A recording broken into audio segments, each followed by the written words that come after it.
away from the UN Climate Conference in Glasgow, but seemingly light years away from reaching our targets. We must get serious and we must act fast. Excellencies, COVID and the climate crisis have exposed profound fragilities as societies and as a planet. Yet, instead of humility in the face of these epic challenges, we see hubris.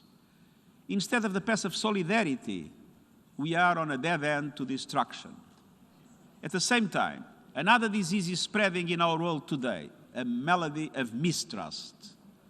When people see promises of progress denied by the realities of their harsh daily lives, when they see their fundamental rights and freedoms curtailed, when they see petty as well as grand corruption around them, when they see billionaires joyriding to space while millions go hungry on Earth, when parents see a future for their children that looks even bleaker than the struggles of today, and when young people see no future at all.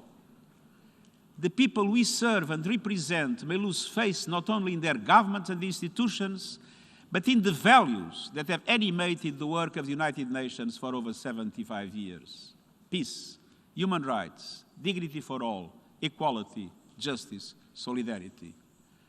Like never before, core values are in the crosshairs. A breakdown in trust is leading to a breakdown in values. Promises, after all, are worthless if people do not see results in their daily lives. Failure to deliver creates space for some of the darkest impulses of humanity. It provides oxygen for easy fixes, pseudo-solutions, and conspiracy theories. It is kindling to stoke ancient grievances, cultural supremacy, ideological dominance, violent misogyny, the targeting of the most vulnerable, including refugees and migrants. Excellencies, we face a moment of truth. Now is the time to deliver. Now is the time to restore trust. And now is the time to inspire hope.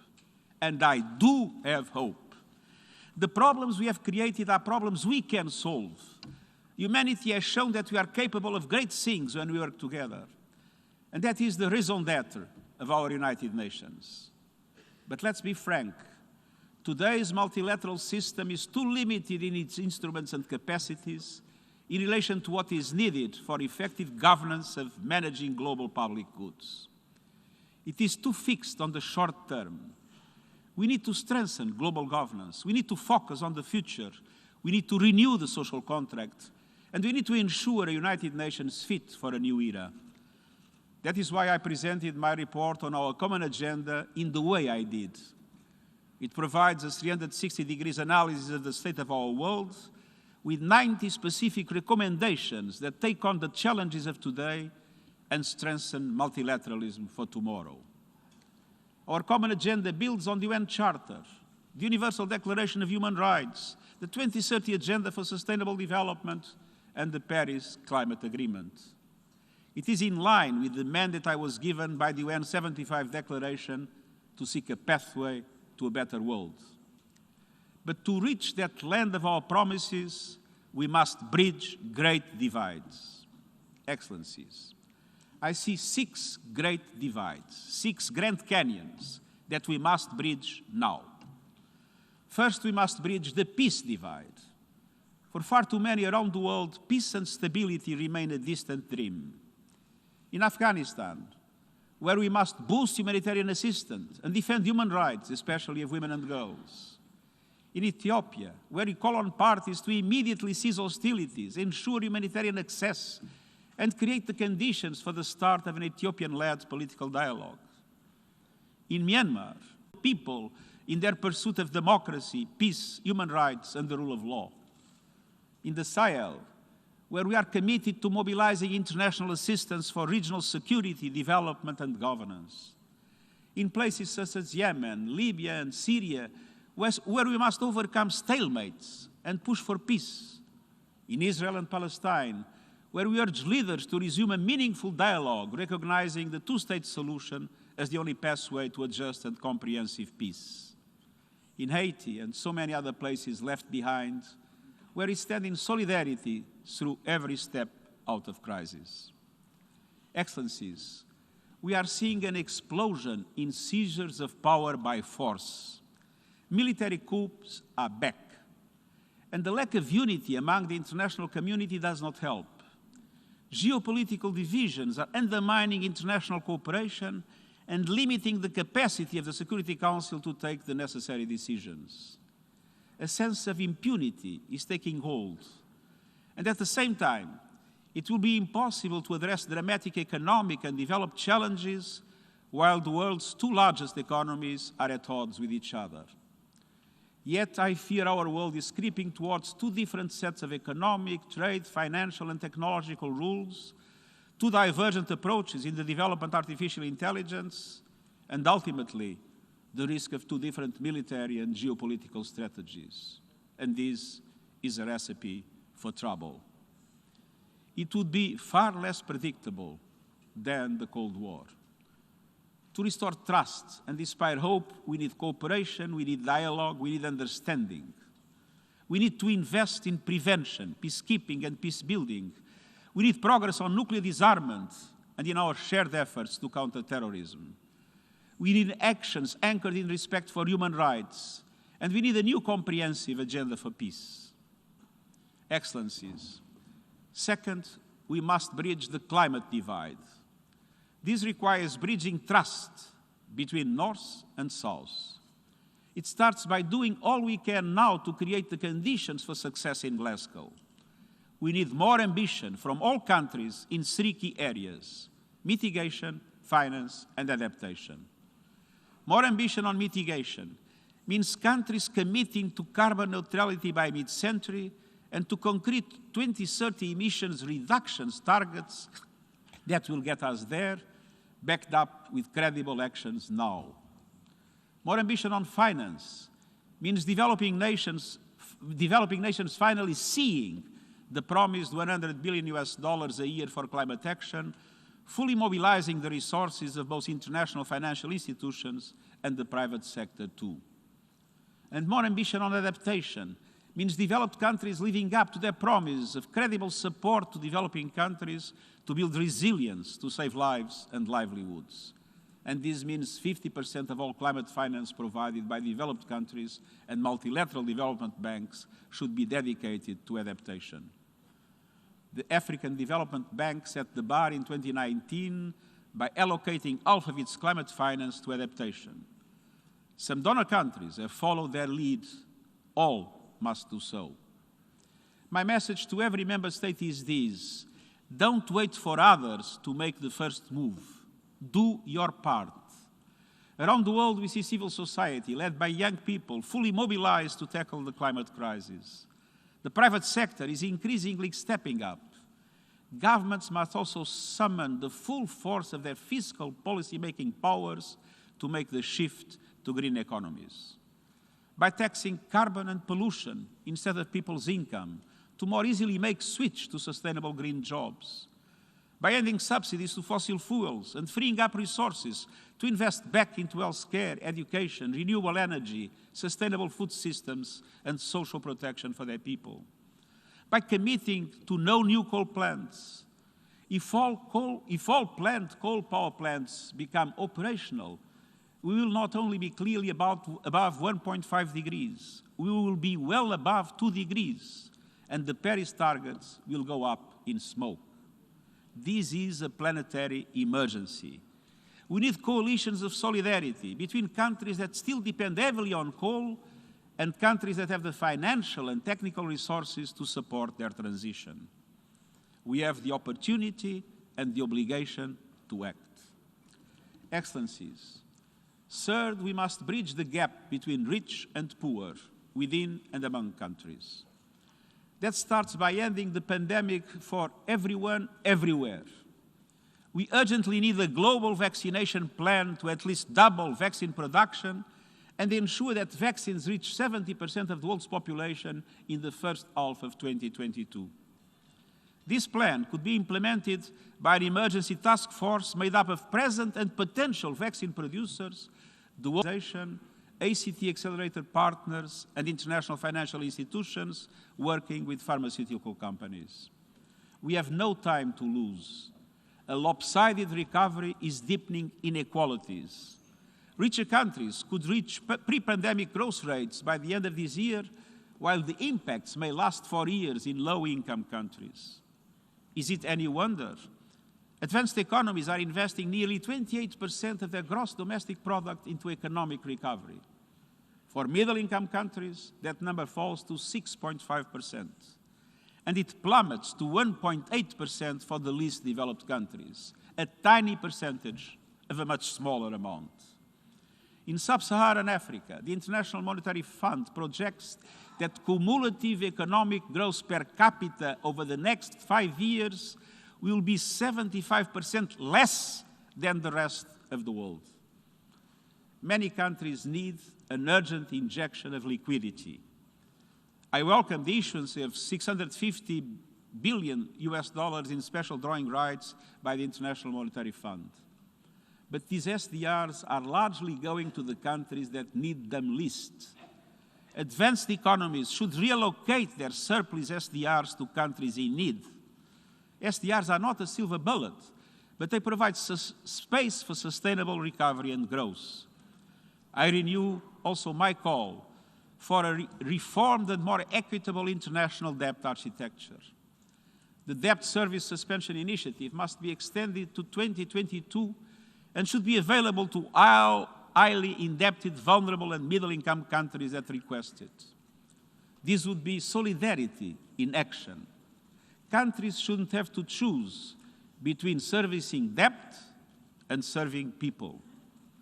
With effective international solidarity, it would be possible at the national level to forge a new social contract that includes universal health coverage and income protection, housing and decent work, quality education for all, and an end to discrimination and violence against women and girls. I call on countries to reform their tax systems and finally end tax evasion, money laundering, and illicit financial flows. And as we look ahead, we need a better system of prevention and preparedness for all major global risks. We must support the recommendations of the Independent Panel for Pandemic Preparedness and Response. I have put forward a number of other proposals in our common agenda, including an emergency platform and a Futures Lab. Mesdames et Messieurs les représentants, quatrièmement, nous devons combler le fossé entre les genres. Le Covid-19 a mis à nu et exacerbé la plus vieille injustice du monde, le déséquilibre de pouvoir entre les hommes et les femmes. Lorsque la pandémie a frappé, les femmes représentaient la majorité des travailleurs de première ligne. Elles ont été les premières à perdre leur emploi et les premières à mettre leur carrière en suspens pour s'occuper de leurs proches. Les fermetures d'écoles ont touché des filles de manière disproportionnée, freinant leur parcours et augmentant les risques d'abus, de violence et de mariage d'enfants. Combler le fossé entre les femmes et les hommes n'est pas seulement une question de justice pour les femmes et les filles. Cela change la donne pour l'humanité tout entière. Les sociétés plus égalitaires sont aussi plus stables et plus pacifiques. Elles ont de meilleurs systèmes de santé et des économies plus dynamiques. L'égalité des femmes est essentiellement une question de pouvoir. Si nous voulons résoudre les problèmes les plus difficiles de notre époque, nous devons de toute urgence transformer notre monde dominé par les hommes et changer l'équilibre de pouvoir. Cela requiert plus de femmes dirigeantes dans les parlements, les cabinets ministériels et les conseils d'administration. Cela exige que les femmes soient pleinement représentées et puissent apporter leur pleine contribution partout. J'exhorte les gouvernements, les entreprises et les autres organisations à prendre des mesures audacieuses, y compris des critères de référence et des quotas, pour établir la parité homme-femme à tous les niveaux de la hiérarchie. À l'Organisation des Nations Unies, nous avons atteint cela au sein de l'équipe dirigeante et parmi les responsables de bureaux de pays. Nous continuerons jusqu'à ce que nous parvenions à la parité à tous les niveaux. Et dans le même temps, nous devons nous opposer aux lois régressives qui institutionnalisent la discrimination de genre. Les droits des femmes sont des droits humains. Les plans de relance économique devraient accorder une place centrale aux femmes, notamment par des investissements à grande échelle dans l'économie des soins. Et nous devons adopter un plan d'urgence pour lutter contre la violence de genre dans chaque pays. Pour atteindre les objectifs de développement durable et bâtir un monde meilleur, nous pouvons et nous devons combler le fossé entre les femmes et les hommes. Mesdames et Messieurs les représentants, cinquièmement, pour redonner confiance et raviver l'espoir, nous devons réduire la fracture numérique. La moitié de l'humanité n'a pas accès à l'Internet. Nous devons faire en sorte que tout le monde soit connecté d'ici à 2030. Telle est la vision de mon plan d'action de coopération numérique. Saisir les promesses du numérique tout en se prémunissant contre ces dangers. L'un des plus grands périls auxquels nous sommes confrontés, c'est le pouvoir croissant des plateformes numériques et l'utilisation des données à des fins néfastes. Une vaste bibliothèque d'informations est en train d'être constituée sur chacun d'entre nous. Et nous n'y avons même pas accès. Nous ne savons pas comment ces informations ont été recueillies, par qui, ni dans quel but. Mais nous savons que nos données sont utilisées à des fins commerciales pour augmenter encore les profits. Nos comportements et habitudes deviennent des produits qui sont vendus comme des contrats à terme. Nos données sont également utilisées pour influencer nos perceptions et nos opinions. Les gouvernements et d'autres entités peuvent les exploiter pour contrôler et manipuler le comportement des citoyens, bafouant aussi ainsi les droits humains des individus ou groupes et sapant la démocratie. Ce n'est pas la science-fiction, c'est notre réalité d'aujourd'hui. Et cela exige un débat sérieux. Il en va de même pour d'autres dangers de l'ère numérique. Je suis par exemple certain que toute future confrontation majeure, et j'espère évidemment qu'une telle confrontation n'aura jamais lieu, commencera par une cyberattaque massive. Quel cadre juridique nous permettrait de faire face à une telle situation? Aujourd'hui, de telles armes devraient être interdites. Mais il n'y a pas de consensus sur la manière de réglementer ces technologies. Afin de rétablir la confiance et raviver l'espoir, nous devons placer les droits humains au cœur de nos efforts pour que l'avenir numérique de tous soit sûr, équitable et ouvert. Excelências, en sexto lugar y por último, tenemos que salvar la brecha entre generaciones. Los jóvenes heredarán las consecuencias de nuestras decisiones, buenas y malas. Al mismo tiempo, se espera que nazcan 10.900 millones de personas antes de que termine el siglo. Necesitamos sus talentos, ideas y energías. Nuestra agenda común propone la celebración el año que viene de una cumbre para la transformación de la educación con el fin de abordar la crisis del aprendizaje y ampliar las oportunidades al alcance de los 1.800 millones de jóvenes de hoy. Los jóvenes necesitan algo más que apoyo. Necesitan tener un asiento en la mesa. Por ello nombraré un enviado especial para las generaciones futuras y crearé la Oficina de la Juventud de las Naciones Unidas. Y las contribuciones de los jóvenes serán fundamentales en la cumbre del futuro, tal y como queda recogido en nuestra agenda común. La juventud necesita una visión de esperanza para el futuro. Una investigación realizada recientemente en 10 países ha demostrado que la mayoría de los jóvenes sufre altos niveles de ansiedad y angustia por el estado de nuestro planeta. Un 60% de sus futuros votantes se sienten traicionados por sus gobiernos. Debemos demostrar a los niños y niñas y a los y a las jóvenes que a pesar de la gravedad de la situación, el mundo tiene un plan y que los gobiernos están comprometidos con su aplicación. Tenemos que actuar ahora para superar las grandes divisiones y salvar a la humanidad y al planeta. Excellencies, with real engagement, we can live up to the promise of a better, more peaceful world. That is the driving force of our common agenda.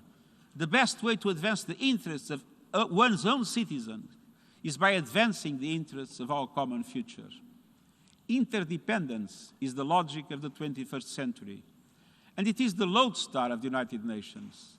This is our time, a moment for transformation, an era to reignite multilateralism, an age of possibilities. Let us restore trust, let us inspire hope, and let us start right now. Thank you.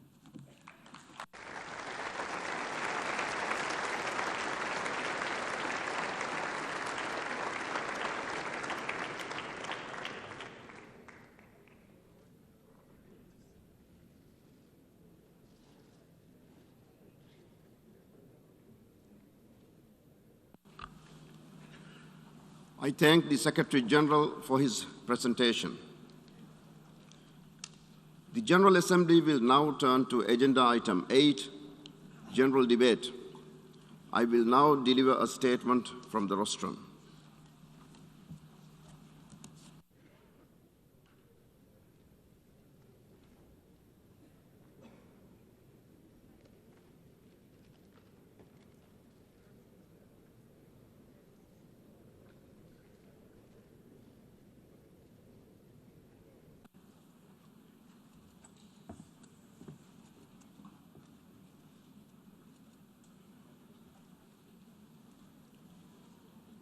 Bismillahir Rahmanir Rahim.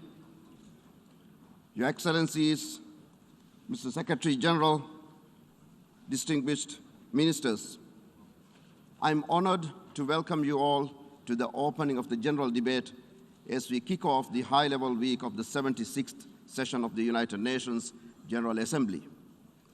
I'm even more pleased to welcome all of you back to an in-person session of the General Assembly. A year and a half, we have suffered in silence and in anxiety. A year and a half, we have worried, we have grieved, and we have waited. Let us wait no more.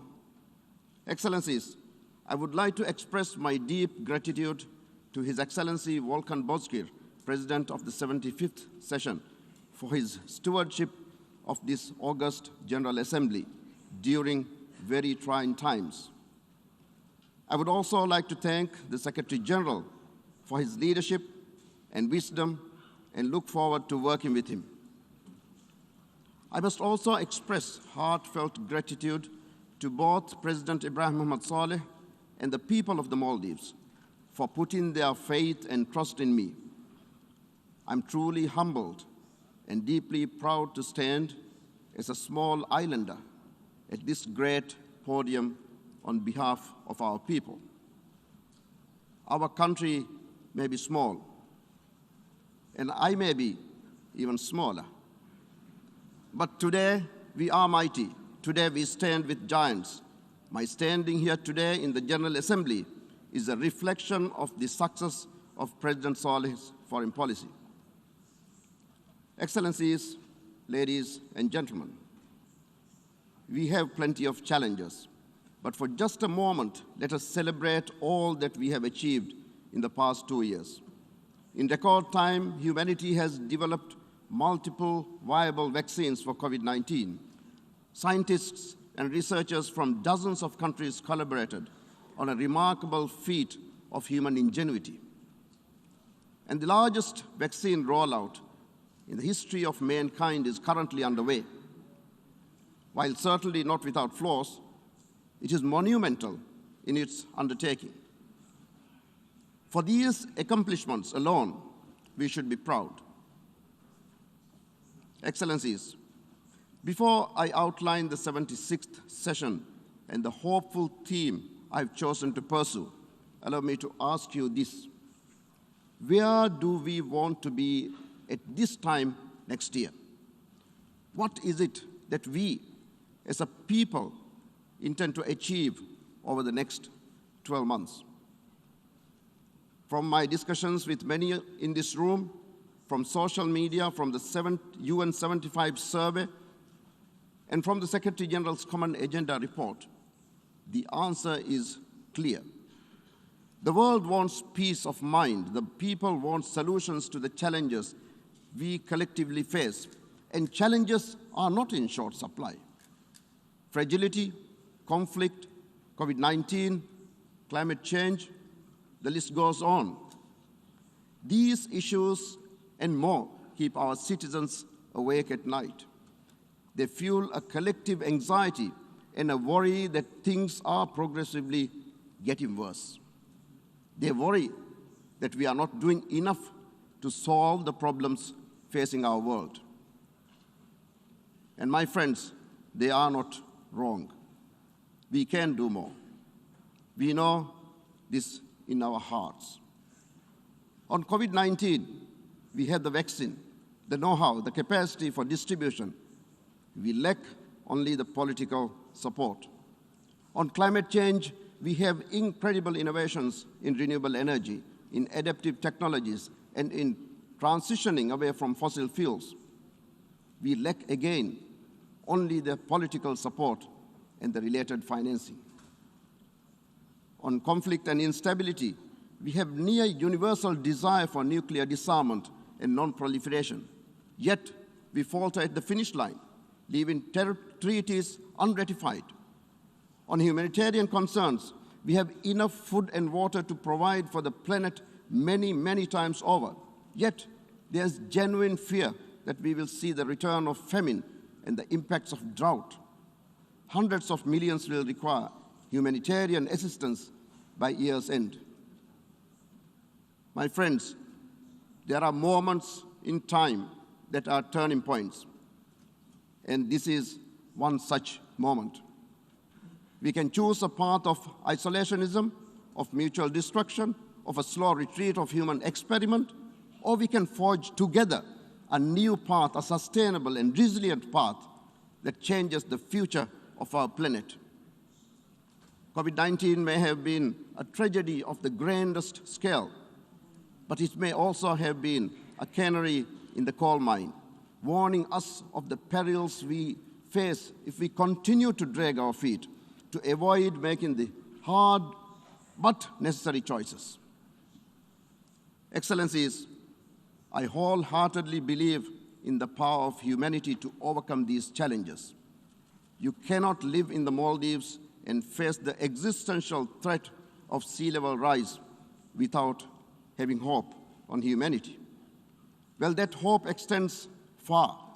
I'm hopeful that we too can overcome differences, that we can bypass protocols and obstacles to transform our societies. With this hopeful vision for a better tomorrow, I intend to pursue 5 rays of hope that will direct the efforts of the General Assembly this year. First, I will stand firmly behind the need to ensure vaccine equity, to vaccinate the world. As President of the General Assembly, I intend to host a high-level meeting on just this issue and to address the practical obstacles that have emerged around supply, storage, and distribution.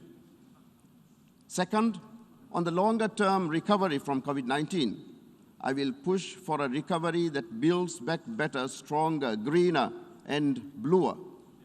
By following the paths laid out by Agenda 2030, we can pivot away from destructive practices and embrace a better future. Third, we must return our attention to the climate crisis, which has taken a backseat to COVID-19. The IPCC report and others speak for themselves. We are no longer on the wrong path. Excellencies, we are on the edge of the cliff. I'm pleased to note that I will host a series of events on climate action. The first in the lead up to COP26 will help to build ambition and ensure that action is very much on the agenda.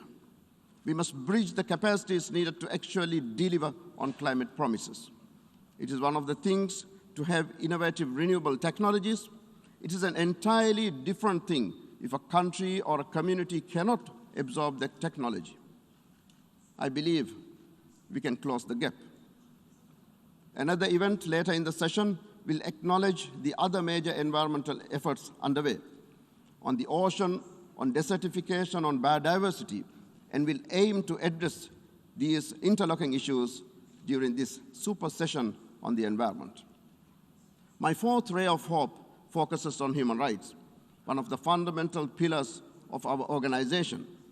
We must uphold the principles of the Universal Declaration of Human Rights, all else, particularly during moments of conflict or strife, as we have so recently seen.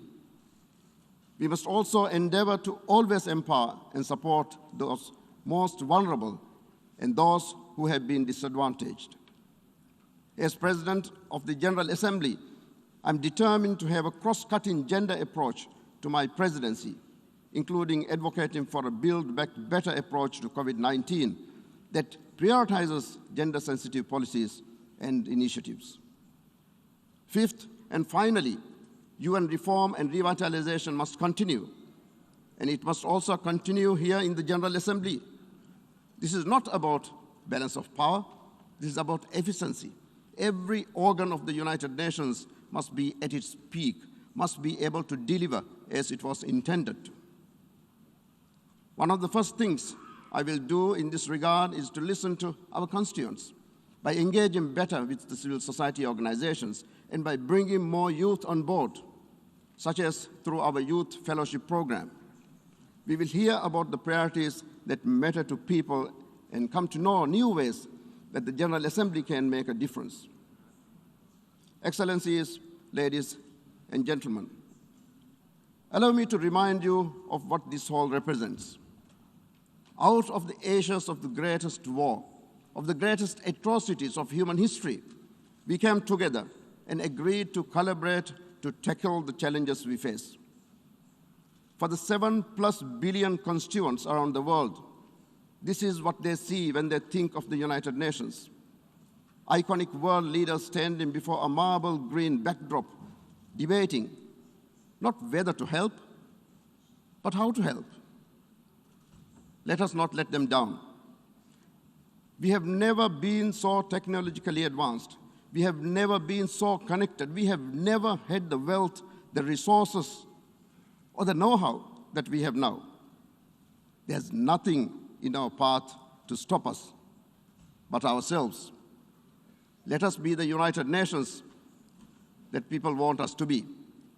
Excellencies, ladies and gentlemen, in the darkest days of the pandemic, when cities were shuttered and vaccines still a dream, the peoples of the world came together as never before. They left messages of support on their windows.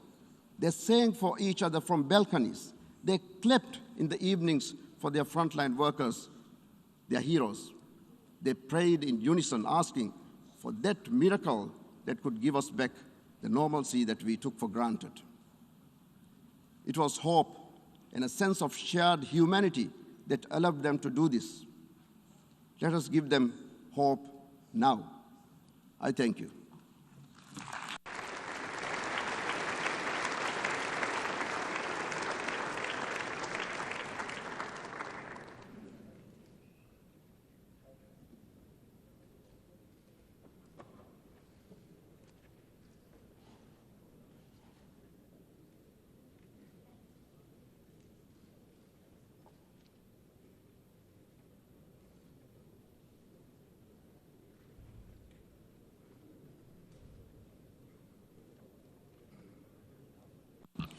Before giving the floor to the first speaker, I wish to remind members of the following. A representative who is physically present in the Assembly Hall is to deliver a statement of her or his own for the general debate.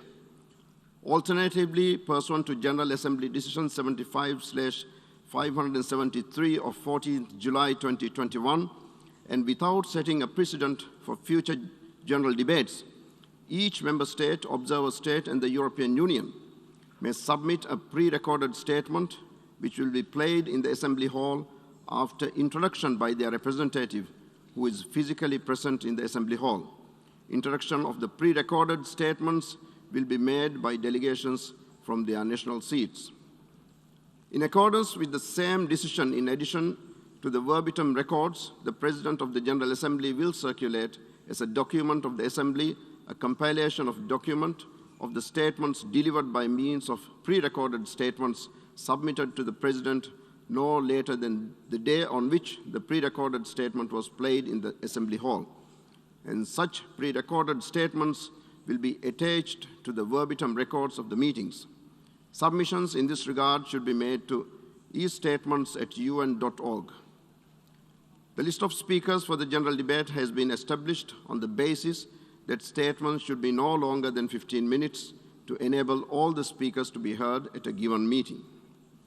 I would like to appeal to all speakers to deliver their statements at a reasonable pace so that interpretation in the other official United Nations languages may be provided properly. I would also like to draw your attention to the decision taken by the General Assembly at previous sessions, namely that the practice of expressing congratulations inside the General Assembly hall after a speech has been delivered is strongly discouraged, including in light of the ongoing COVID-19 pandemic.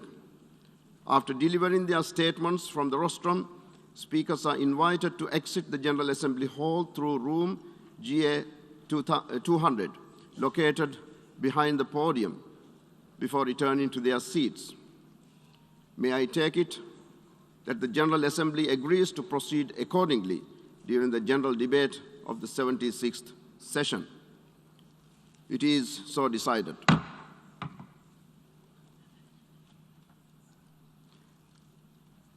The Assembly will hear an address by His Excellency Jair Messias Bolsonaro, President of the Federative Republic of Brazil. I request protocol to escort His Excellency.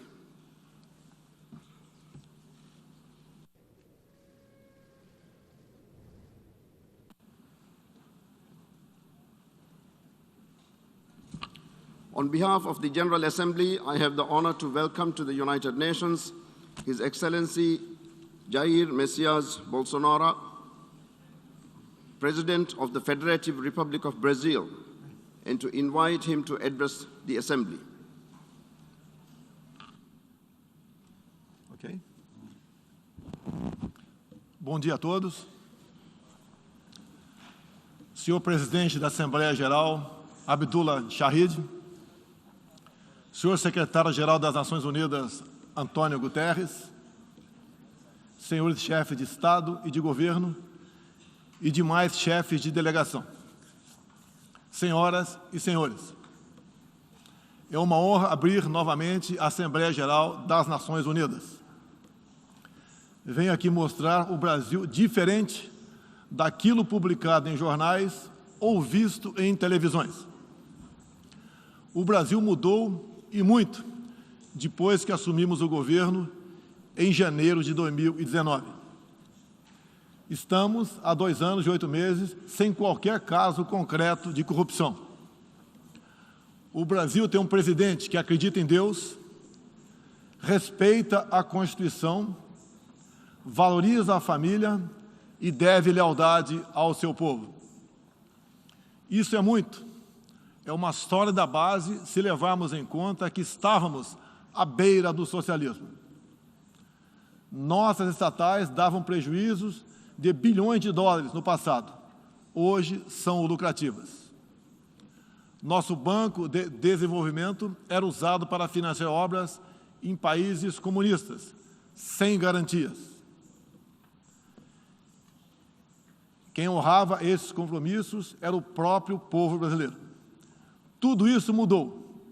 Apresento agora um novo Brasil, com sua credibilidade já recuperada diante do mundo.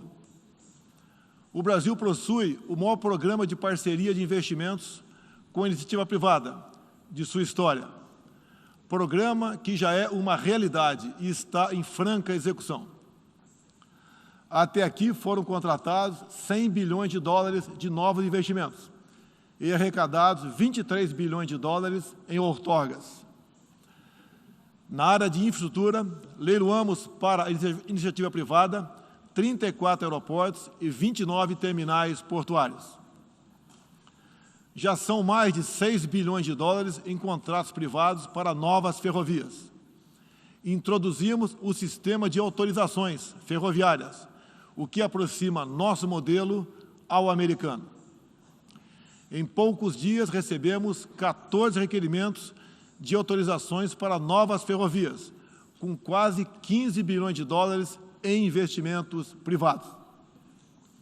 em nosso governo, promovemos o ressurgimento do modal ferroviário. Como reflexo, menor consumo de combustíveis fósseis e redução do custo do Brasil, em especial no barateamento de produção de alimentos. Grande avanço vem acontecendo na área do saneamento básico. O maior leilão da história do setor foi realizado em abril, com concessão ao setor privado dos serviços de distribuição de água e esgoto no estado do Rio de Janeiro. Temos tudo o que o investidor procura: um grande mercado consumidor, excelentes serviços, tradição de respeito a contratos e confiança no nosso governo. Também anuncio que nos próximos dias realizaremos o leilão para a implementação da tecnologia 5G no Brasil. Nossa moderna e sustentável agricultura de baixo carbono alimenta mais de 1 bilhão de pessoas no mundo e utiliza apenas 8% do território nacional. Nenhum país do mundo possui uma legislação ambiental tão completa quanto a nossa. Nosso Código Florestal deve servir de exemplo para outros países. O Brasil é um país com dimensões continentais, com grandes desafios ambientais. São 8,5 milhões de quilômetros quadrados, dos quais 66%, 2/3, são vegetação nativa, a mesma desde o seu descobrimento em 1500. Somente no bioma amazônico, 84% da floresta está intacta, abrigando a maior biodiversidade do planeta. Lembro que a região amazônica equivale à área de toda a Europa Ocidental. Antecipamos de 2060 para 2050 o objetivo de alcançar a neutralidade climática. Os recursos humanos e financeiros destinados ao fortalecimento dos órgãos ambientais foram dobrados, com vistas a zerar o desmatamento ilegal. E os resultados desta importante ação já começaram a aparecer. Na Amazônia, tivemos uma redução de 32% do desmatamento no mês de agosto, quando comparado a agosto do ano anterior. Qual país do mundo tem uma política de preservação ambiental como a nossa? Os senhores estão convidados a visitar a nossa Amazônia. O Brasil já é um exemplo na geração de energia, com 83% advinda de fontes renováveis. Por ocasião da COP26, buscaremos consenso sobre as regras do mercado de crédito de carbono global. Esperamos que os países industrializados cumpram efetivamente seus compromissos com o financiamento de clima em volumes relevantes. O futuro do emprego verde está no Brasil. Energia renovável, agricultura sustentável, indústria de baixa emissão, saneamento básico, tratamento de resíduos e turismo. Ratificamos a Convenção Interamericana contra o Racismo e formas correlatas de intolerância. Temos a família tradicional como fundamento da civilização.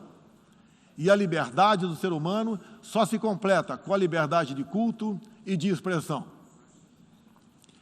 14% do território nacional, ou seja, mais de 110 milhões de hectares, uma área equivalente à Alemanha e França juntas, é destinada às reservas indígenas. Nessas regiões, 600 mil indígenas vivem em liberdade e cada vez mais desejam utilizar suas terras para a agricultura e outras atividades. O Brasil sempre participou em missões de paz da ONU, de Suez até o Congo, passando pelo Haiti e Líbano. Nosso país sempre acolheu refugiados. Em nossa fronteira com a vizinha Venezuela, a operação acolhida do governo federal já recebeu 400 mil venezuelanos deslocados devido à crise político-econômica gerada pela ditadura bolivariana. O futuro do Afeganistão também nos causa profunda apreensão. Concederemos visto humanitário para cristãos, mulheres, crianças e juízes afegãos. Nesses 20 anos, 2 atentados contra os Estados Unidos da América, em 11 de setembro de 2001, reiteram nosso repúdio ao terrorismo em todas as suas formas. Em 2022, voltaremos a ocupar uma cadeira no Conselho de Segurança da ONU.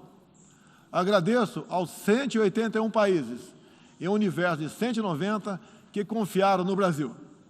Reflexo de uma política externa séria e responsável, promovida pelo nosso Ministério das Relações Exteriores.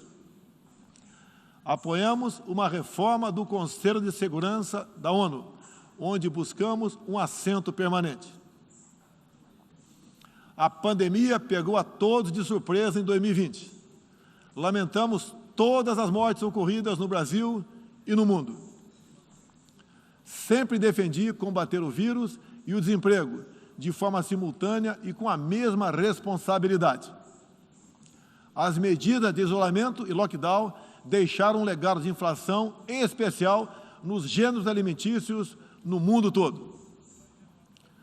No Brasil, para atender aqueles mais humildes, obrigados a ficar em casa por decisão de governadores e prefeitos e que perderam sua renda, concedemos um auxílio emergencial de $800 para 68 milhões de pessoas em 2020.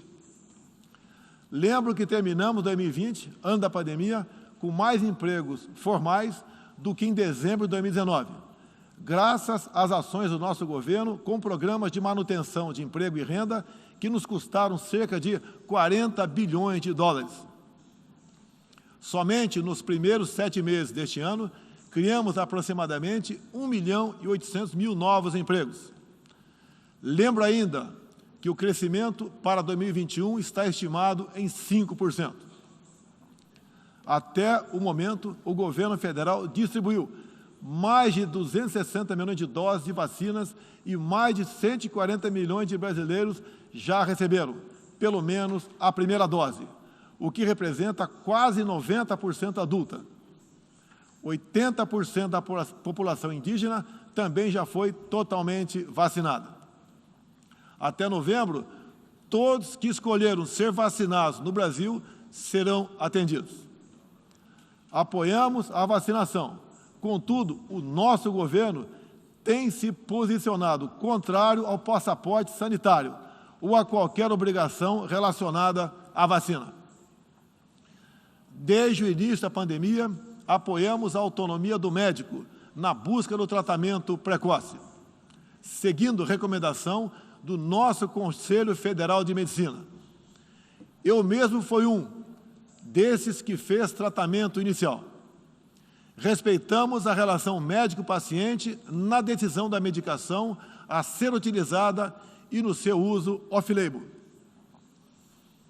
Não entendemos porque muitos países, juntamente com grande parte da mídia, se colocaram contra o tratamento inicial.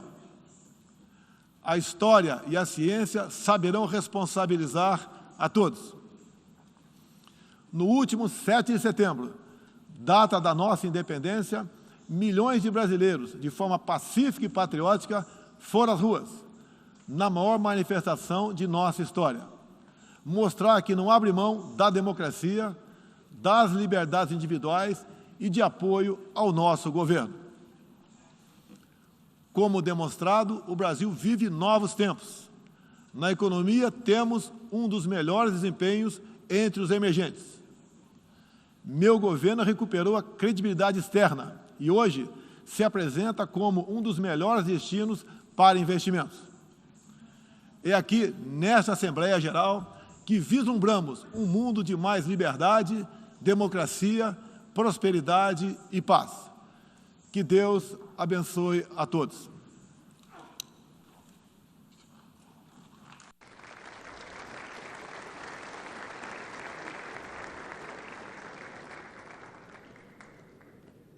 On behalf of the General Assembly, I wish to thank the President of the Federative Republic of Brazil for the statement just made, and I request the protocol to escort His Excellency.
The Assembly will hear an address by His Excellency Joseph R.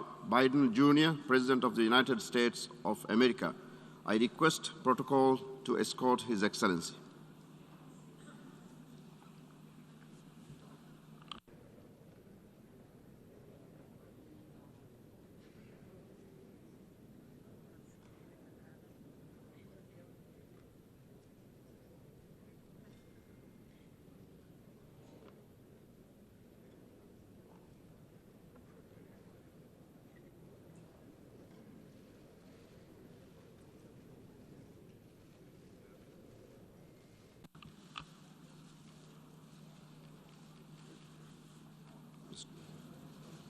On behalf of the General Assembly, I have the honor to welcome to the United Nations His Excellency Joseph R. Biden, Jr., President of the United States of America, and to invite him to address the Assembly.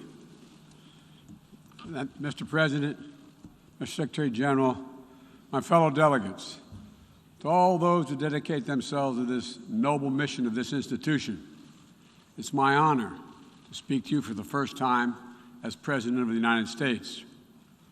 We meet this year in a moment of intermingled with great pain and extraordinary possibility. We've lost so much to this devastating pandemic that continues to claim lives around the world and impact so much on our existence. We're mourning more than 4.5 million people of every nation, from every background. Each death is an individual heartbreak, but our shared grief is a poignant reminder that our collective future will hinge on our ability to recognize our common humanity and to act together. Ladies and gentlemen, this is the clear and urgent choice that we face here at the dawning of what must be a decisive decade for our world. A decade that will quite literally determine our futures.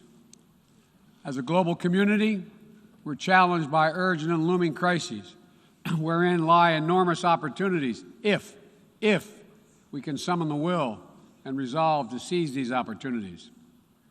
Will we work together to save lives, defeat COVID-19 everywhere, and take the necessary steps to prepare ourselves for the next pandemic, for there will be another one? Or will we fail to harness the tools at our disposal as the more virulent and dangerous variants take hold? Will we meet the threat of the challenging climate we're all feeling, already ravaging every part of our world with extreme weather? Or the merciless march of ever-worsening droughts and floods, more intense fires and hurricanes, longer heat waves, and rising seas? Will we affirm and uphold the human dignity and human rights under which nations in common cause more than 7 decades ago formed this institution? Will we apply and strengthen the core tenets of the international system, including the UN Charter and the Universal Declaration of Human Rights, as we seek to shape the emergence of new technologies and deter new threats? Or will we allow those universal principles to be trampled and twisted in the pursuit of naked political power? In my view, how we answer these questions in this moment, whether we choose to fight for our shared future or not, will reverberate for generations yet to come. Simply put, we stand, in my view, at an inflection point in history. And I'm here today to share with you how the United States intends to work with partners and allies to answer these questions, and the commitment of my new administration to help lead the world toward a more peaceful, prosperous future for all people. Instead of continuing to fight the wars of the past, we are fixing our eyes on devoting our resources to the challenges that hold the keys to our collective future. Ending this pandemic, addressing the climate crisis, managing the shifts in global power dynamics, shaping the rules of the world on vital issues like trade, cyber, and emerging technologies, and facing the threat of terrorism as it stands today. We've ended 20 years of conflict in Afghanistan, and as we close this period of relentless war, we're opening a new era of relentless diplomacy, of using the power of our development aid to invest in new ways of lifting people up around the world, of renewing and defending democracy, of proving that no matter how challenging or how complex the problems we're going to face, government by and for the people is still the best way to deliver for all of our people. And as the United States turns our focus to the priorities and the regions of the world, like the Indo-Pacific, that are most consequential today and tomorrow, we'll do so with our allies and partners through cooperation at multilateral institutions like the United Nations to amplify our collective strength and speed our progress toward dealing with these global challenges. It is a fundamental truth of the 21st century within each of our countries and as a global community that our own success is bound up in others succeeding as well. To deliver for our own people, we must also engage deeply with the rest of the world. To ensure that our own future, we must work together with other partners, our partners, toward a shared future. Our security, our prosperity, and our very freedoms are interconnected, in my view, as never before. And so, I believe we must work together as never before. Over the last 8 months, I prioritized rebuilding our alliances, revitalizing our partnerships, and recognizing they are essential and central to America's enduring security and prosperity. We have reaffirmed our sacred NATO alliance to Article 5 commitment. We're working with our allies toward a new strategic concept that will help our alliance better take on evolving threats of today and tomorrow.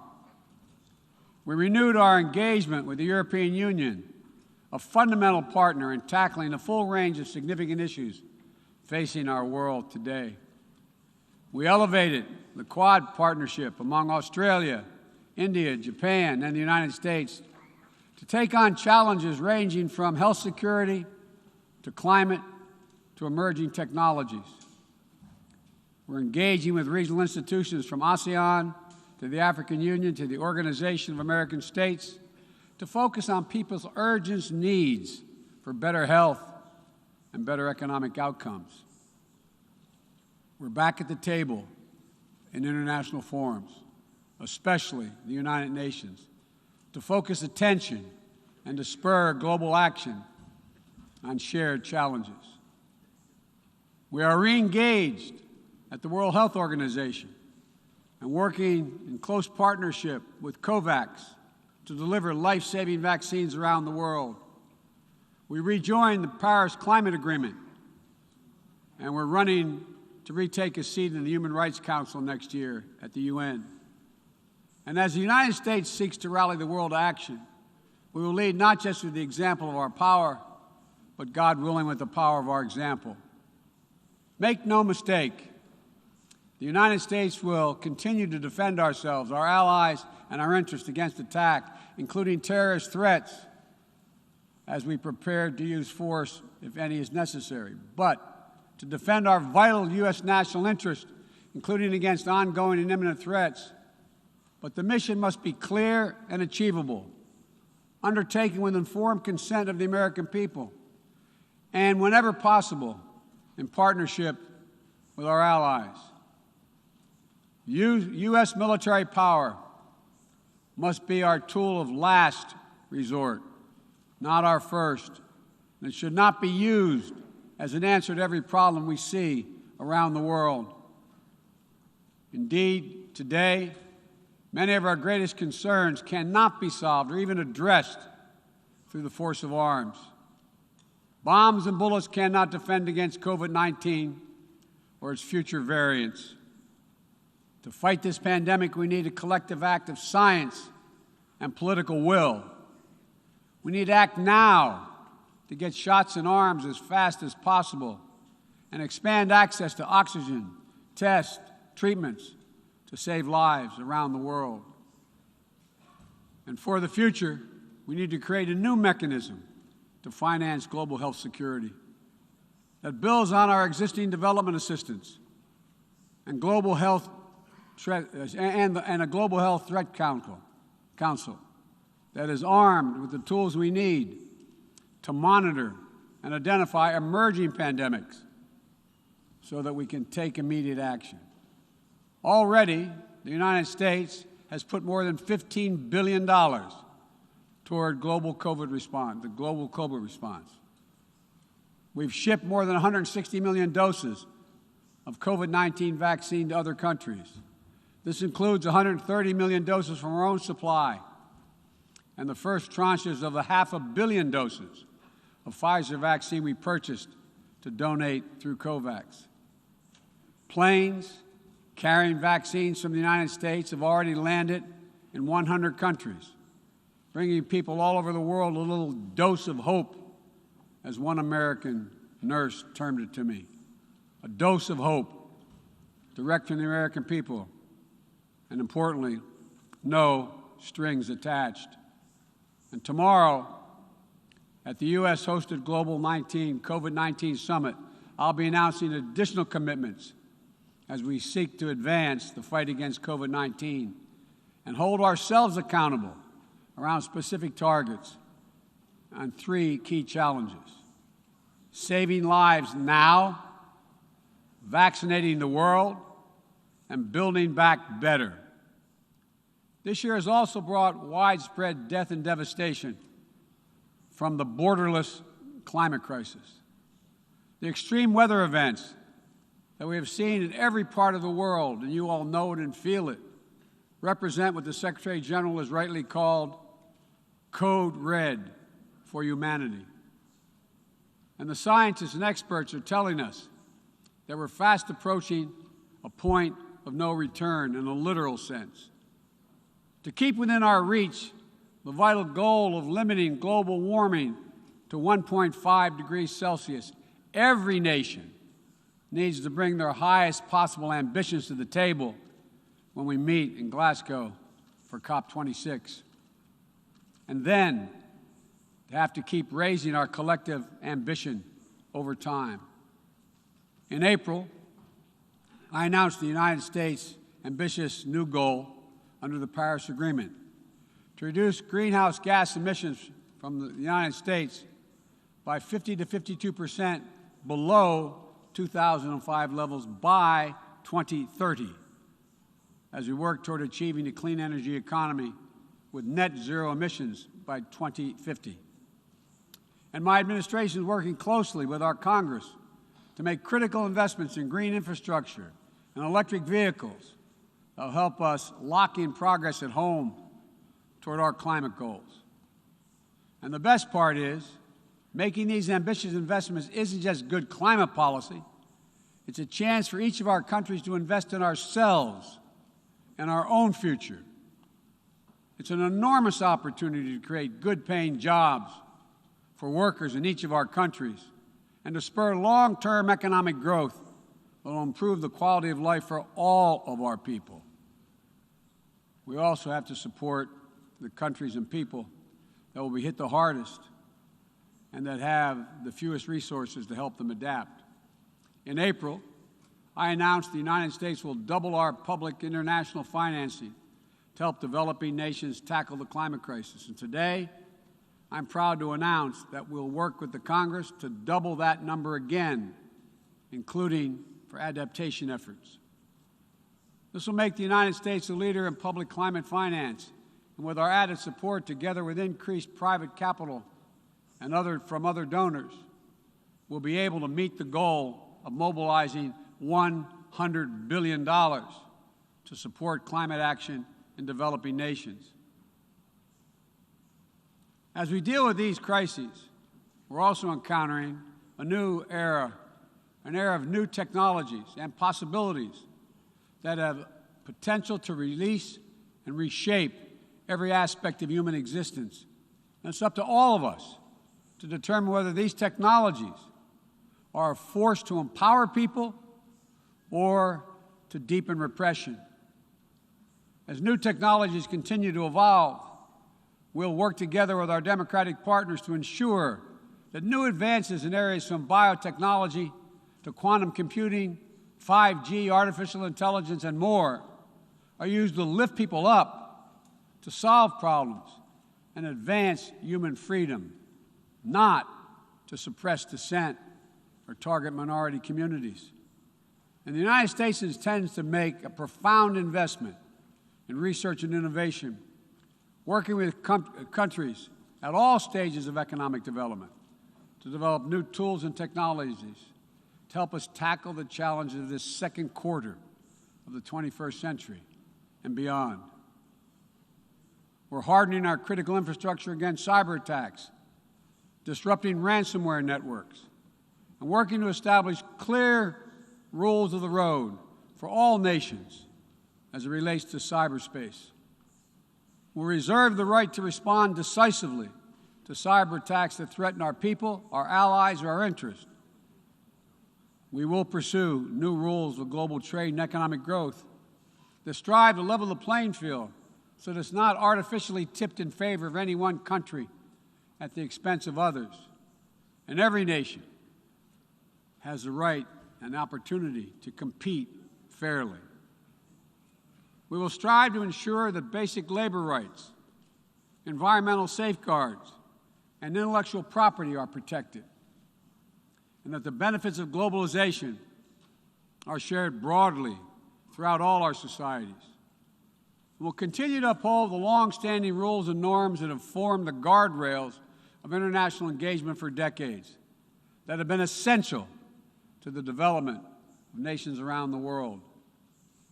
Bedrock commitments like freedom of navigation, adherence to international laws and treaties, support for arms control measures that reduce the risk and enhance transparency. Our approach is firmly grounded and fully consistent with the United Nations mission and the values we've agreed to when we drafted this charter. These are commitments we all made and that we're all bound to uphold. And as we strive to deal with these urgent challenges, whether they're long-standing or newly emerging, we must also deal with one another. All of the major powers of the world have a duty, in my view, to carefully manage their relationships so they do not tip from responsible competition to conflict. The United States will compete and will compete vigorously and lead with our values and our strength. We'll stand up for our allies and our friends and oppose attempts by stronger countries to dominate weaker ones, whether through changes to territory by force, economic coercion, technical exploitation, or disinformation. But we're not seeking, say it again, we are not seeking a new Cold War or a world divided into rigid blocks. The United States is ready to work with any nation that steps up and pursues peaceful resolution to shared challenges, even if we have intense disagreements in other areas, because we'll all suffer the consequences of our failure if we do not come together to address the urgent threats like COVID-19 and climate change, or enduring threats like nuclear proliferation. The United States remains committed to preventing Iran from gaining a nuclear weapon. We're working with the P5+1 to engage Iran diplomatically and to seek a return to JCPOA. We're prepared to return to full compliance if Iran does the same. Similarly, we seek serious and sustained diplomacy to pursue the complete denuclearization of the Korean Peninsula. We seek concrete progress toward an available plan with tangible commitments that would increase stability on the peninsula and in the region, as well as improve the lives of the people in the Democratic People's Republic of Korea. We must also remain vigilant to the threat of terror that terrorism poses to all our nations, whether emanating from distant regions of the world or in our own backyard. We know the bitter sting of terrorism is real. We've almost all experienced it. Last month, we lost 13 American heroes and almost 200 innocent Afghan civilians in a heinous terrorist attack at the Kabul airport. Those who commit acts of terrorism against us will continue to find a determined enemy in the United States. The world today is not the world of 2001, though. And the United States is not the same country we were when we were attacked on 9/11 20 years ago. Today, we're better equipped to detect and prevent terrorist threats, and we are more resilient in our ability to repel them and to respond. We know how to build effective partnerships to dismantle terrorist networks by targeting their financing and support systems, countering their propaganda, preventing their travel, as well as disrupting imminent attacks. We'll meet terrorist threats that arise today and in the future with a full range of tools available to us, including working in cooperation with local partners so that we need not be so reliant on large-scale military deployments. One of the most important ways we can effectively enhance security and reduce violence is by seeking to improve the lives of the people all over the world who see that their governments are not serving their needs. Corruption fuels inequality, siphons off a nation's resources, spreads across borders, and generates human suffering, is nothing less than a national security threat in the 21st century. Around the world, we're increasingly seeing citizens demonstrate their discontent, seeing the wealthy and well-connected grow richer and richer, taking payoffs and bribes, operating above the law, while the vast majority of the people struggle to find a job or put food on the table, or to get their businesses off the ground, or simply send their children to school. People have taken to the streets in every region to demand that their governments address people's basic needs, give everyone a fair shot to succeed, and protect their God-given rights. And in that chorus of voices, across languages and continents, we hear a common cry, a cry for dignity, simple dignity. As leaders, it's our duty to answer that call, not to silence it. The United States is committed to using our resources and our international platform to support these voices, listen to them, partner with them to find ways to respond that advance human dignity around the world. For example, there's an enormous need for infrastructure in developing countries. But infrastructure that is low quality or that feeds corruption or exacerbates environmental degradation may only end up contributing to greater challenges for countries over time. Done the right way, however, with transparent, sustainable investment in projects that respond to the country's needs and engage their local workers to maintain high labor and environmental standards, infrastructure can be a strong foundation that allows societies in low and middle-income countries to grow and to prosper. That's the idea behind the Build Back Better world. And together with the private sector and our G7 partners, we aim to mobilize hundreds of billions of dollars in infrastructure investment.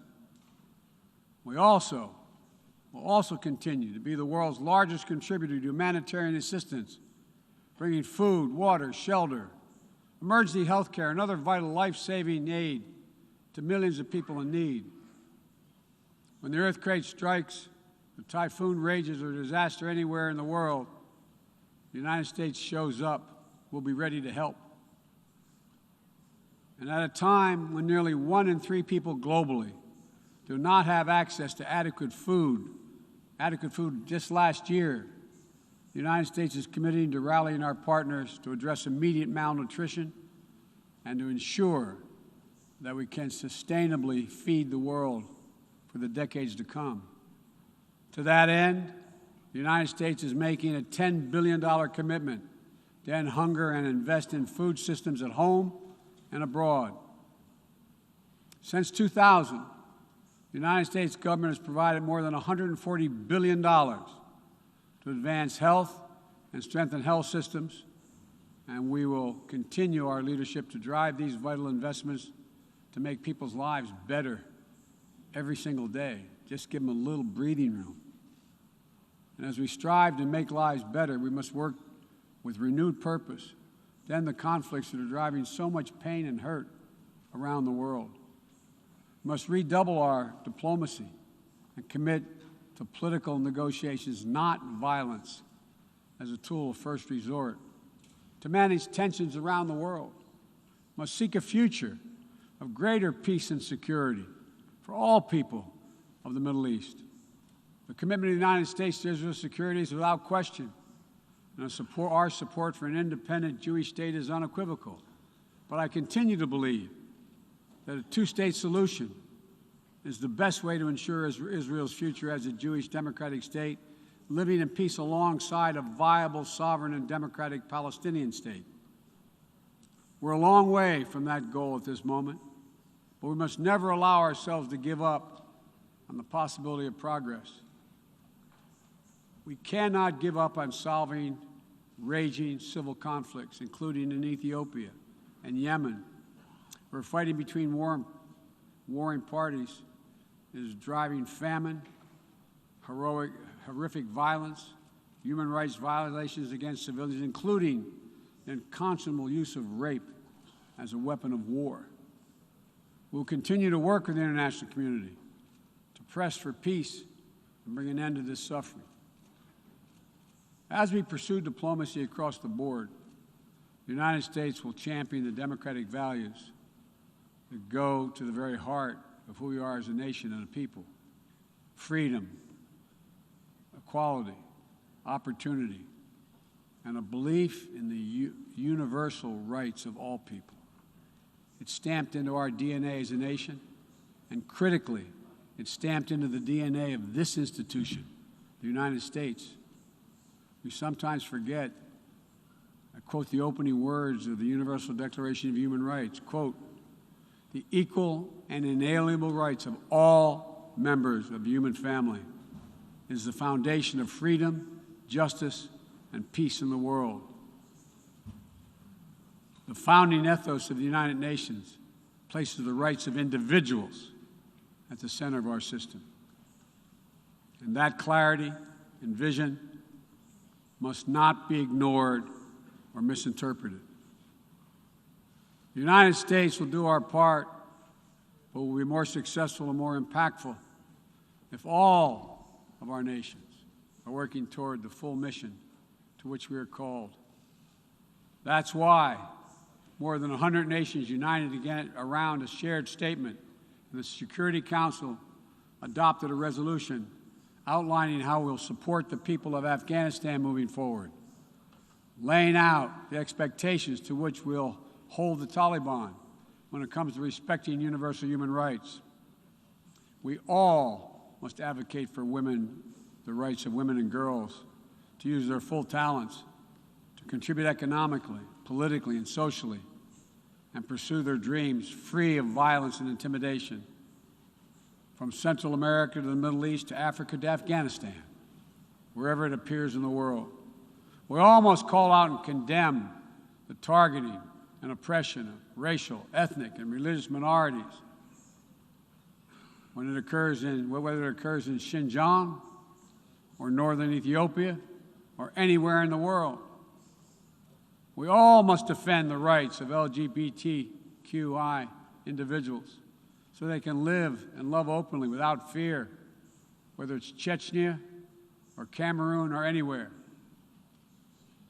As we steer our nations toward this inflection point and work to meet today's fast-moving, cross-cutting challenges, let me be clear. I am not agnostic about the future we want for the world. The future will belong to those who embrace human dignity, not trample it. The future will belong to those who unleash the potential of their people, not those who stifle it. The future will belong to those who give their people the ability to breathe free, not those who seek to suffocate their people with an iron hand. Authoritarianism, the authoritarianism of the world, may seek to proclaim the end of the age of democracy, but they're wrong. The truth is, the democratic world is everywhere. It lives in the anti-corruption activists, the human rights defenders, the journalists, the peace protesters. On the front lines of this struggle in Belarus, Burma, Syria, Cuba, Venezuela, and everywhere in between. It lives in the brave women of Sudan who withstood violence and oppression to push a genocidal dictator from power and who keep working every day to defend their democratic progress. It lives in the proud Moldovans who helped deliver a landslide victory for the forces of democracy with a mandate to fight graft, to build a more inclusive economy. It lives in the young people of Zambia who harnessed the power of their vote for the first time, turning out in record numbers to denounce corruption and chart a new path for their country. And while no democracy is perfect, including the United States, we'll continue to struggle to live up to the highest ideals to heal our divisions. And we face down violence and insurrection. Democracy remains the best tool we have to unleash our full human potential. My fellow leaders, this is a moment where we must prove ourselves the equals of those who come before us, who with vision and values and determined faith in our collective future built our United Nations, broke the cycle of war and destruction, and laid the foundations for more than 7 decades of relative peace and growing global prosperity. Now, we must again come together to affirm the inherent humanity that unites us is much greater than any outward divisions or disagreements. We must choose to do more than we think we can do alone so that we'll accomplish what we must together. Ending this pandemic and making sure we're better prepared for the next one. Staving off climactic climate change and increasing our resilience to the impacts we already are seeing. Ensuring a future where technologies are a vital tool to solving human challenges and empowering human potential, not a source of greater strife and repression. These are the challenges that we will determine what the world looks like for our children and our grandchildren and what they'll inherit. We can only meet them by looking to the future. I stand here today for the first time in 20 years with the United States not at war. We've turned the page. All the unmatched strength, energy, and commitment, will, and resources of our nation are now fully and squarely focused on what's ahead of us, not what was behind. I know this. As we look ahead, we will lead. We will lead on all the greatest challenges of our time, from COVID to climate, peace and security, human dignity and human rights, but we will not go it alone. We will lead together with our allies and partners and in cooperation with all those who believe as we do that this is within our power to meet these challenges, to build a future that lifts all of our people and preserves this planet. But none of this is inevitable. It's a choice. And I can tell you where America stands. We will choose to build a better future. We, you and I, we have the will and capacity to make it better. Ladies and gentlemen, we cannot afford to waste any more time. Let's get to work. Let's make our better future now. We can do this.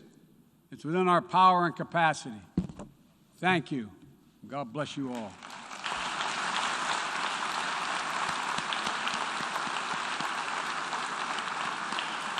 On behalf of the General Assembly, I wish to thank the President of the United States of America for the statement just made, and I request protocol to escort His Excellency.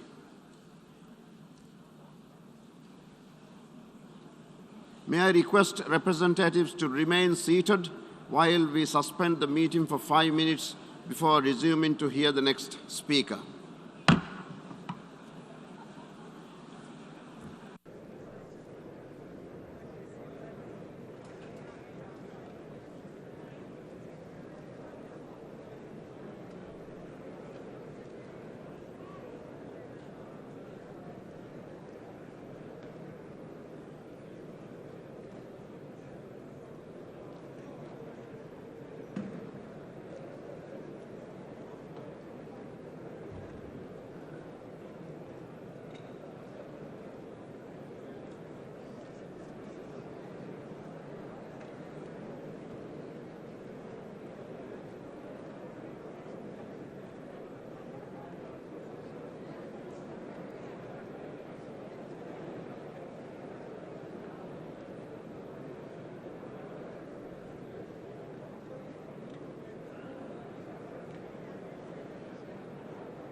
Distinguished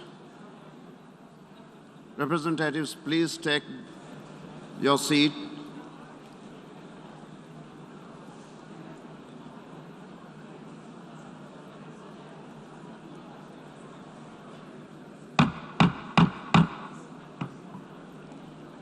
Please be seated.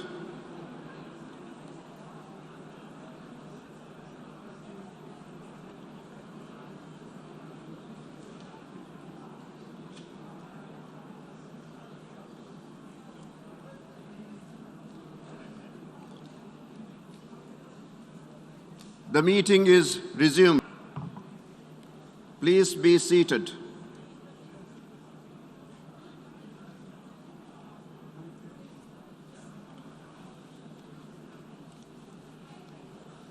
The Assembly will hear an address by His Excellency Ibrahim Muhammad Salih, President of the Republic of Maldives. Dem Mijalsaga Wahak Dakwani, Divirajyaga Izzati Raisul Jamhuriya Ibrahim Muhammad Salih. I request protocol to escort His Excellency.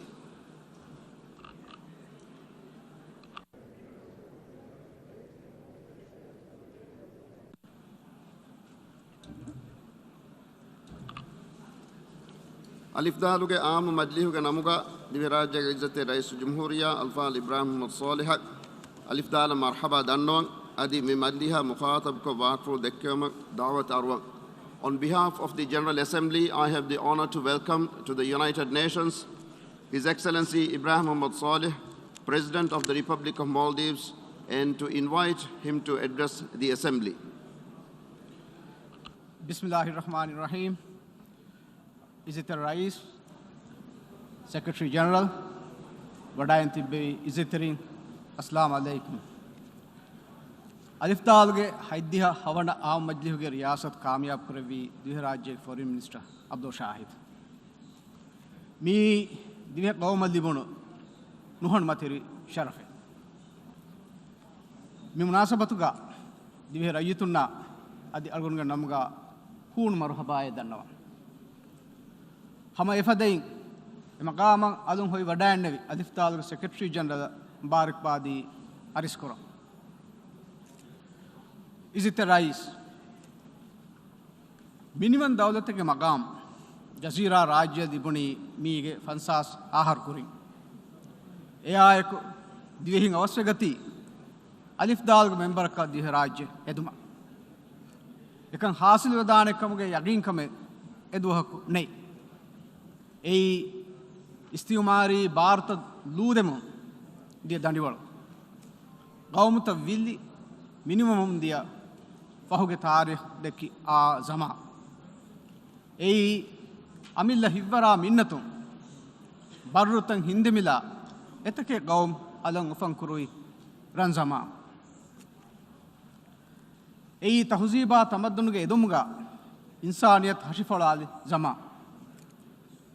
Eruge Hassas Husasaki Kudi Gaumtakun Alif Talg Safang Eruma Bodet Gaumtak Eruhun Libuma Nulibunga Machangoi Ehsas. Rajya Alif Talga member kan Dinuma med Barugada Bodeti Gaumatoge Rauyaki.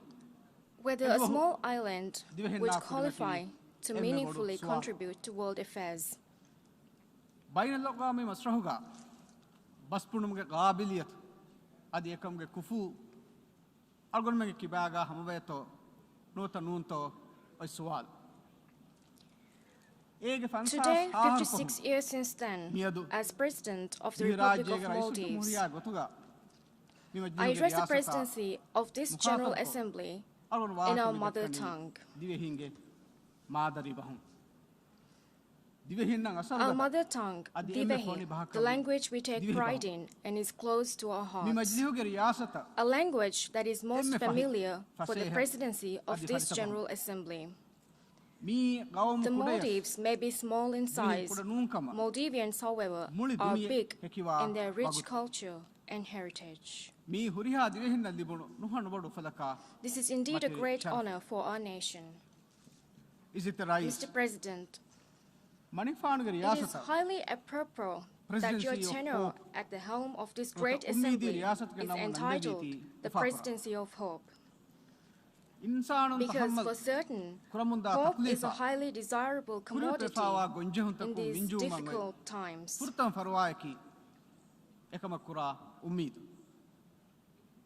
And surely what led to the formation of the United Nations, it was hope for a world devoid of the ugliness of wars and famine, hope for equality of all peoples to prevail, hope for justice, human rights, self-determination and democracy to reign supreme, hope of a world where people oppressed under the yoke of colonial rule and other forms of oppression were rendered free, hope that we preserve a planet, its resources, ecosystems, and wonders for generations yet to be born.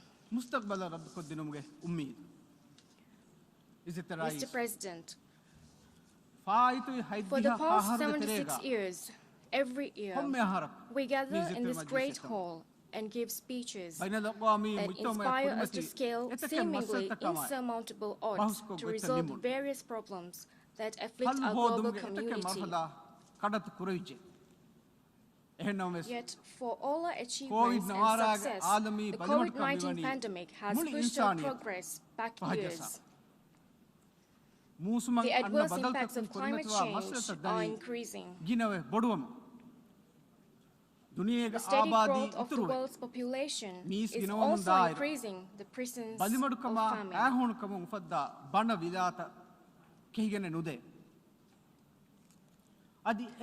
And the menace of terrorism remains one of the biggest challenges we face today. This is an ever-present blemish on our common humanity.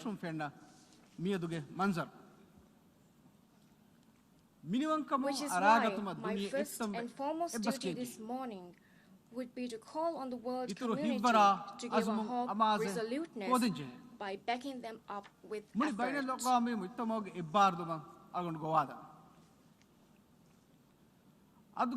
I believe the 5 rays of hope offered in your PGA manifesto presents great hope in itself, Mr. President.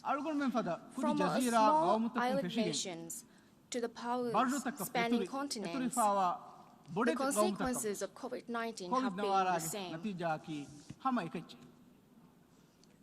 It has laid bare in the starkest of terms what we have already known. Namely, that in today's world, we are bound together. We must work together in solidarity and unity to achieve our ambitions together. Mr. President, for the Maldives, as was the case the world over, the COVID-19 pandemic was a challenge without precedent. Our economy relies on welcoming tourists to these shores. We import nearly everything from food to medicine to the materials we build our shelters with. Having shut down our borders, we were faced with catastrophic outcomes. Tourists stopped arriving, foreign currency receipts dropped, businesses went under. The lockdown hindered social well-being. It set back years of schooling for our beloved children. Our task at hand back then was to determine the best course of action. The decision to close our borders was neither desired nor welcome. Left without choice, we had to close our borders. We acquired all the resources required to upgrade our healthcare system from scratch. At the time, a vaccine was a distant dream. Throughout this flight, we firmly abided by strict standards. We successfully managed the pandemic by determinedly following the instructions set by our healthcare professionals. Employees, agencies, and volunteers willingly lined up. Food, medical supplies, and other necessities were stocked up. As a result, we were able to tackle the pandemic. We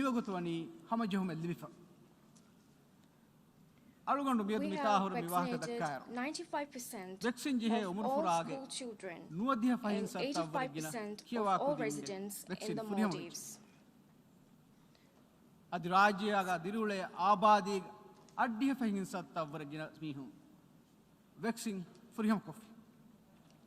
Schools have resumed, businesses have restarted, our borders have been reopened, opening the doors to our resorts.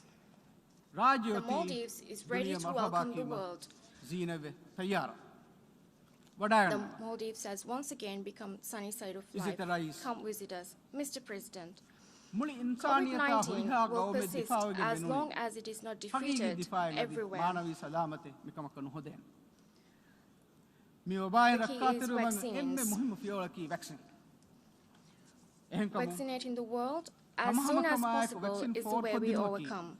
Vaccine equity is of paramount importance in this regard. Eventually, in time, as the world recovers from the COVID-19 menace, we must all collectively resolve to make sure that such a catastrophe is not repeated again. Our citizens are banking their hopes on all present here to ensure that we pool our resources, efforts, knowledge, skills, and discoveries to prevent the next world pandemic. Mr. President, managing the virus is one aspect of recovery from COVID-19. Equally important is the task of rebuilding our economy, restoring livelihoods, and a return to normal life. Mr. President, COVID-19 is an urgent call to action. There is overwhelming scientific evidence that the climate emergency would be catastrophic to humanity. The report by the Intergovernmental Panel on Climate Change, published mere weeks ago, was a shocking reiteration of what we have known for long. It was shocking because of the starkness of its pronouncements. That we have merely brushed off the reality of climate change for far too long. I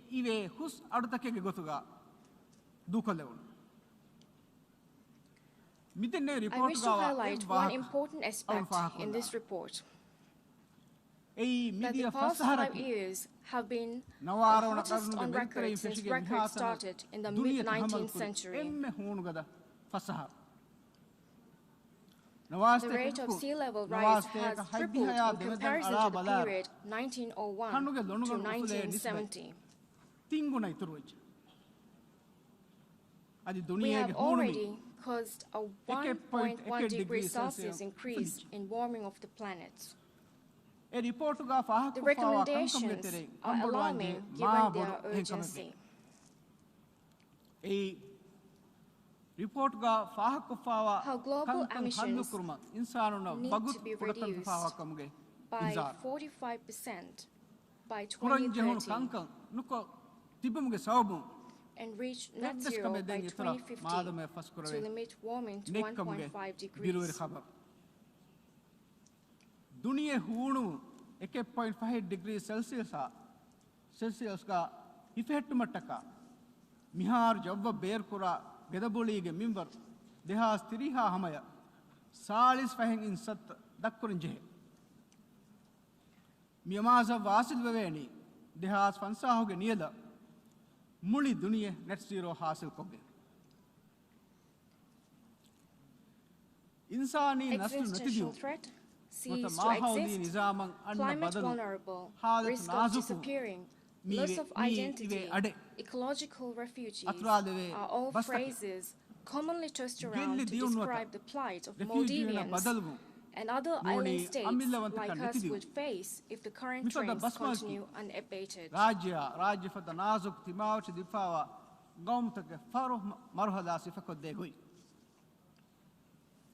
The difference between 1.5 degrees and 2 degrees is a death sentence for the Maldives.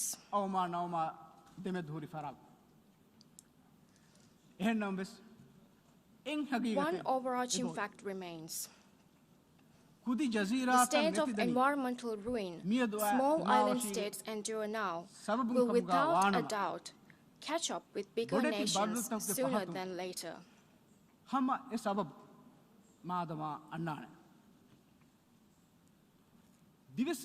There is no guarantee of survival for any one nation in a world where the Maldives ceases to exist.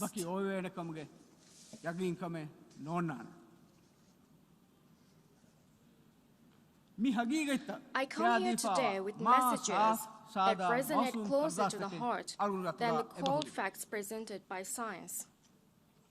I carry in my hand the words of young Maldivian children who have written to me asking me to share their pleas for a world climate with this assembly. These are pleas to protect the vulnerable environment that they call home.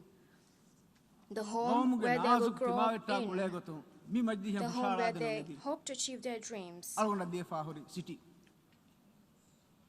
This is the collective calling of generations to come.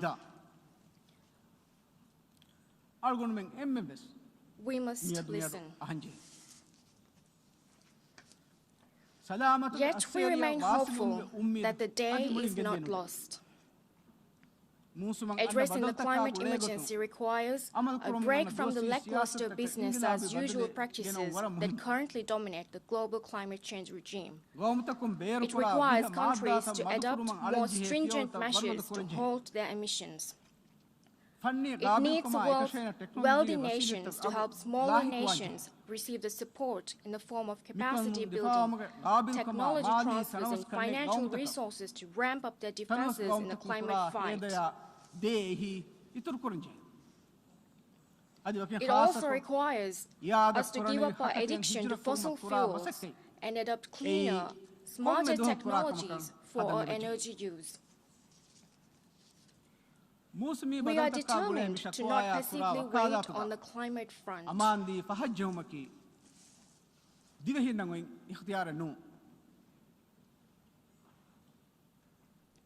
We aspire to be more than another cautionary tale of what happens when nature and the destructive forces she can unleash are not respected. We have put forward an ambitious plan to reach net zero by 2030, which we hope to achieve with international support. Mr. President, when we speak of pressing global issues, addressing terrorism and violent extremism remain on the agenda. We cannot be complacent to the growing threat posed by extremist interpretations of religious texts. The Maldives has always prided itself on being a moderate Muslim country in which a pluralist and rationalist Islam prevailed. But we are not immune from the threat posed by radicalized extremists. On the 6th of May this year, we suffered one of the worst terrorist attacks to have ever occurred on our soil. The targeted assassination attempt on a Speaker of Parliament, former President Mohammad Nasheed. We will not stand idly by while more such cowardly attacks are planned and while more young minds are poisoned by false and violent interpretations of religion. We condemn terrorism in all its forms everywhere and reiterate our steadfast commitment to work with the international community to address terrorism in a coordinated and comprehensive manner. Mr. President, our government and the people of the Maldives stand firmly and resolutely with the Palestinian people. Despite decades of United Nations efforts, the Palestinian people have yet to see justice. We continue to bear witness to the inalienable rights of the Palestinian people being so wantonly violated in ever-escalating ways by Israel. Generations of educated youth around the world are standing up for the rights of the Palestinian people.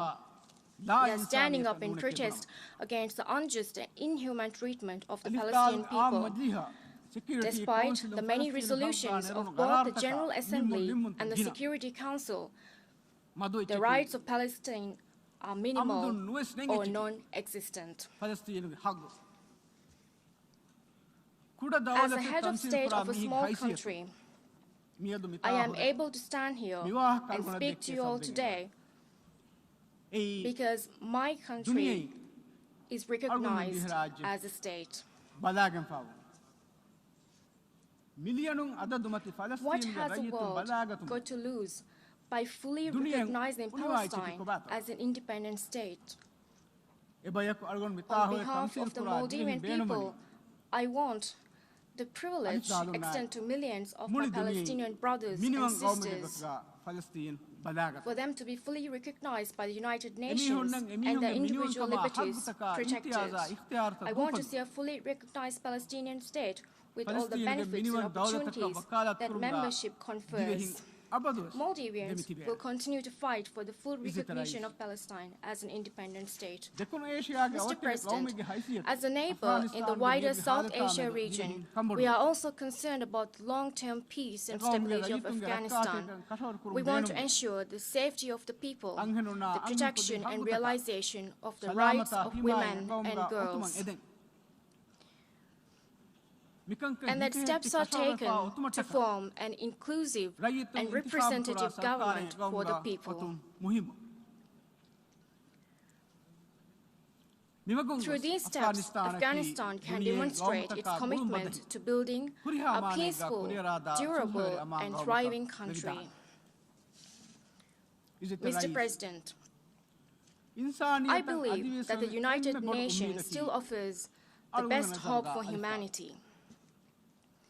This organization still represents the pinnacle of what concerted diplomacy can achieve and continues to embody the hopes of all, irrespective of status, class, or gender, who believe in peaceful dialogue to solve global problems. From famine to pandemics to terrorism, the United Nations is the most important global platform for deliberation, decision-making to solve the world's most important challenges. I thank the international community for their support to the Maldives' candidature for the presidency of the General Assembly. I wish every success for this Assembly's work. Thank you.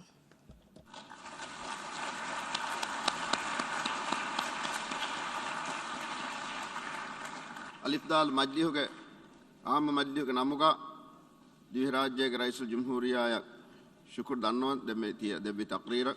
On behalf of the General Assembly, I wish to thank the President of the Republic of Maldives for the statement just made, and I request protocol to escort His Excellency.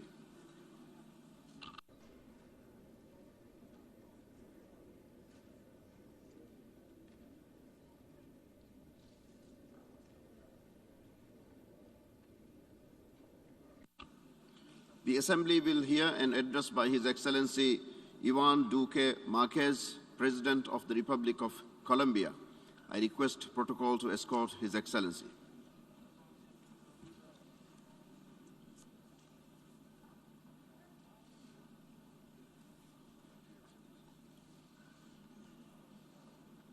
On behalf of the General Assembly, I have the honor to welcome to the United Nations His Excellency Ivan Duque Marquez, President of the Republic of Colombia, and to invite him to address the Assembly. Muy buenos días. A very good morning to you, delegates. President of the General Assembly of the United Nations Organization, Abdullah Shahid, Secretary General of the United Nations Organization, Mr. Antonio Guterres, Excellencies, ladies and gentlemen, heads of state and heads of missions. Today, once again, we find ourselves in this global forum, which historically has been a forum that is vital for the development of multilateralism, the building of peace and solutions to the threats facing our shared world. We are doing this year in the face of a cruel pandemic that is assailing our health systems, our economies, our achievements in the area of equality, and our progress on the 2030 agenda. However, above all other considerations, we are meeting here once again in this historic hemicycle, reminded as we are of mankind's weakness, and at the same time recognizing the stature and the abilities of the human race, which is able to overcome the greatest challenges. COVID-19 crashed abruptly into our lives. It changed our daily lives, our interactions, and it carried away our loved ones. This deadly virus has tested our emotions to understand, today more than ever before, just how important the embrace of a father or a mother is, just how much it means to share time with family, just how fulfilled we feel following an unexpected friendly encounter.